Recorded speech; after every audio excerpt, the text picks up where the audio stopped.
ರೇಣುಕಾಸ್ವಾಮಿ ಪ್ರಕರಣಕ್ಕೆ ಸಂಬಂಧಿಸಿದಂತೆ ಮಾನ್ಯ ಹೈಕೋರ್ಟ್ ನೀಡಿದ ಬೇಲನ್ನ ರದ್ದು ಮಾಡಬೇಕು ಅಂತ ಕರ್ನಾಟಕ ಸರ್ಕಾರ ಮಾನ್ಯ ಸುಪ್ರೀಂ ಕೋರ್ಟ್ಗೆ ಅರ್ಜಿಯನ್ನ ಸಲ್ಲಿಸಿದ್ದರು.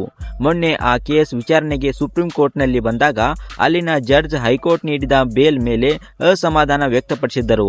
ಹಲವಾರು ಪ್ರಶ್ನೆಗಳನ್ನ ಕೂಡ ಮಾಡಿದ್ದರು.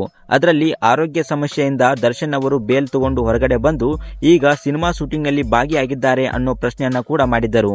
ಅದೇ ವಿಚಾರವಾಗಿ ರೇಣುಕಾಸ್ವಾಮಿ ಕುಟುಂಬಕ್ಕೆ ನ್ಯಾಯ ಸಿಗಬೇಕೆಂದು ಸ್ಯಾಂಡಲ್ವುಡ್ ನಟಿ ಮೋಹಕತಾರೆ ರಮ್ಯಾ ಧ್ವನಿ ಎತ್ತಿದ್ದರು. ಅದಕ್ಕಾಗಿ ದರ್ಶನ್ ಅಭಿಮಾನಿಗಳ ಕಣ್ಣಿಗೆ ರಮ್ಯಾ ಅವರು ಗುರಿಯಾಗಿದ್ದಾರೆ. ಅದಕ್ಕಾಗಿ ರಮ್ಯಾಗೆ ಡಿ ಬಾಸ್ ಅಭಿಮಾನಿಗಳ ಕಡೆಯಿಂದ ಕೆಟ್ಟ ಕಾಮೆಂಟ್ಗಳು ಬರುವುದನ್ನ ತಮ್ಮ ಇನ್ಸ್ಟಾಗ್ರಾಂನಲ್ಲಿ ಹಂಚಿಕೊಂಡು ಈ ರೀತಿ ದರ್ಶನ್ ಅಭಿಮಾನಿಗಳ ಬಗ್ಗೆ ಮಾತನಾಡಿದ್ದಾರೆ.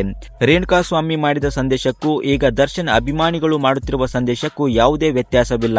ಈ ರೀತಿಯ ಸ್ತ್ರೀ ದ್ವೇಷದ ಮನಸ್ಥಿತಿಯ ಟ್ರೋಲ್ಗಳಿಂದಾಗಿ ಮಹಿಳೆಯರು ಮತ್ತು ಯುವತಿಯರ ಮೇಲೆ ಕೊಲೆಯಾಗುತ್ತಿದೆ ಎಂದು ರಮ್ಯಾ ಅವರು ಬರೆದುಕೊಂಡಿದ್ದಾರೆ.